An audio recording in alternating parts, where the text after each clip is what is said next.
Hey guys, welcome to the channel. So in this video, I'm pretty sure I've got some leopard gecko eggs I'm gonna find. I looked at Aurora in her lay box, and she was really big and pregnant a day ago, maybe 2 days ago, and now she is deflated and much smaller. So I am like 99% sure that I'm gonna find eggs in her lay box, and I want to take you along with me and show you exactly what I do, how I find these eggs, and then how I set them up in an incubator. Also, I'm going to show you how to incubate them for males, to get males and females. I'm going to incubate these eggs to get females because that's what I'm needing right now. So come along with me and let me show you how I do it. Right now it's breeding season. They're starting to lay a lot of eggs. Well, whenever I say a lot, I mean I've got like 8 so far, so that's really good. So anyways, I looked at Aurora. She was in her lay box and she is really deflated, so I'm like,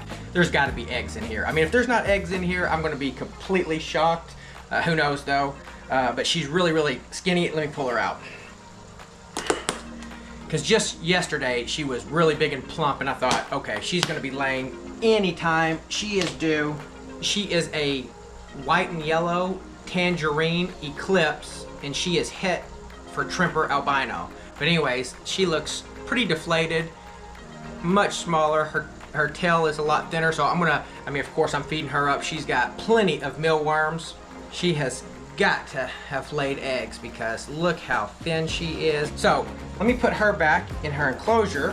Whoops, she's wanting to get away from me. Okay, so let me put her back in here. Let's look for eggs together. Okay, so what I do, and I don't see where they've really been digging a lot. Usually you'll see the dirt piled up to one side. This is that cocoa fibers, but usually you'll see it piled up to one side, and just go through it really easy. And see, this is loose because I've been checking through here quite a bit. Well, hopefully there's gonna be something in here. Sometimes they're down more towards the bottom. Oh, yep. Okay, look, I see an egg right there. All right. Not a shocker to me because I really figured, yep, there, looks like there's 2. And that's what they do. They lay 2 eggs at a time. All right.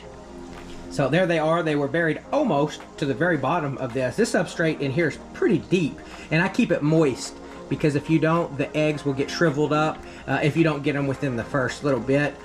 So I just assume that I might end up leaving them in there for a couple days, and if so, you need this to be not soaked wet, but just a little bit moist in order to keep the eggs nice. So let's go over to the counter, and I am going to show you what I do in order to get them ready for the incubator. We'll put them in there, and I think these will be eggs number 10. All right, here's basically everything that I do in order to incubate my leopard gecko eggs. Is I use this perlite.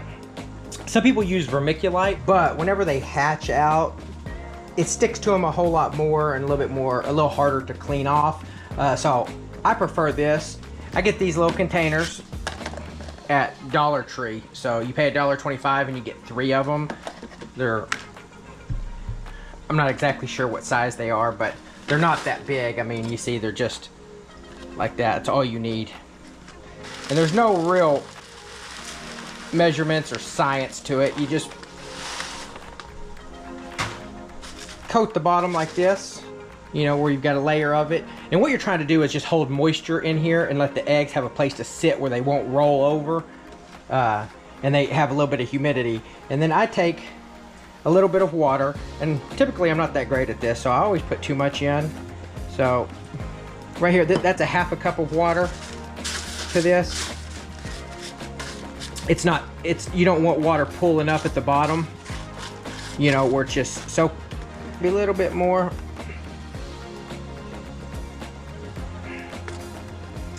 See, that was a half a cup right here, and I just kind of mix it around a little bit, you know, get it all absorbed in there.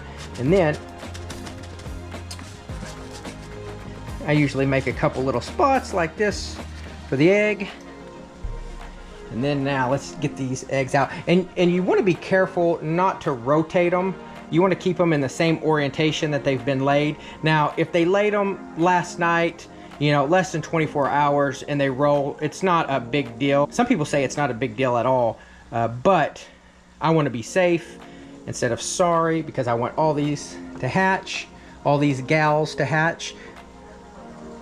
So pick them up like so. Put them in there like that.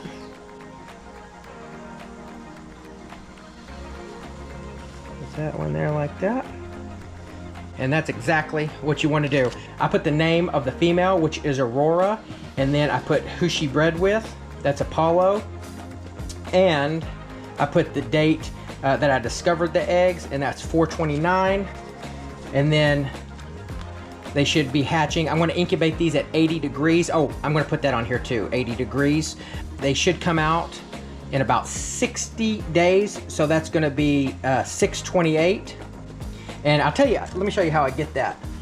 A quick way, like if you know that they were laid on 4/29 and you're going to incubate them for at 80 degrees, it's probably going to be 60 days. So this is exactly what I do. Siri, what's 60 days from now? It's Saturday, June 28th, 2025. So your phone will tell you exactly what 60 days will be from now. So you don't have to go to a calendar or do a whole bunch of math in your head, because that's hard. Also, what I do is I put like a number. This is number 6, because this is the 6th clutch that I've gotten. Not from these girls, but just the 6th clutch overall. And so I'll go to my notebook and I look up number 6 and I'll put all the information in my notebook. And I don't put any air holes in mine. You can do that. I may start doing that, putting some air holes in here, but I open mine up every other day and give them fresh air. And sometimes I leave the lid on kind of loosely. But anyway, I'm gonna put the lid on tight now, just for putting it up. All right, then we're gonna take these over here to the incubator. And as you can see, we've got 5 containers in there, so there's 10 eggs. So this is number 12. Set it right here, and you can see there's some condensation on the sides right here. I kind of look for that just to make sure that there's plenty of moisture in there. If I look at one of these and there's no little droplets at all, then I'll go ahead and check it to see if I need to add a little bit. So anyway, we'll close this up. And then the temperature may have dropped on here. Yeah, I see it's 79.4. That's the bottom. The bottom temperature right here is the incubator, and I've got it set to 80 degrees. And this Herpstat 2 keeps it right on. I mean, it keeps it perfect. So if you go ahead and incubate those eggs at 80 degrees, they're gonna come out all females. If you do at like say 85, 86, they're gonna come out, you know, a mixture of males and females. And if you do it at like 90 degrees, they're gonna come out all males. So I'm needing females right now, 80 degrees. In order to get that, if you incubate them at like say 90 degrees for males, they'll typically hatch out a little bit faster. Kind of depending. So anyway, we're gonna let these gals sit there in my DIY incubator, which I've made a video about. You guys can go watch that.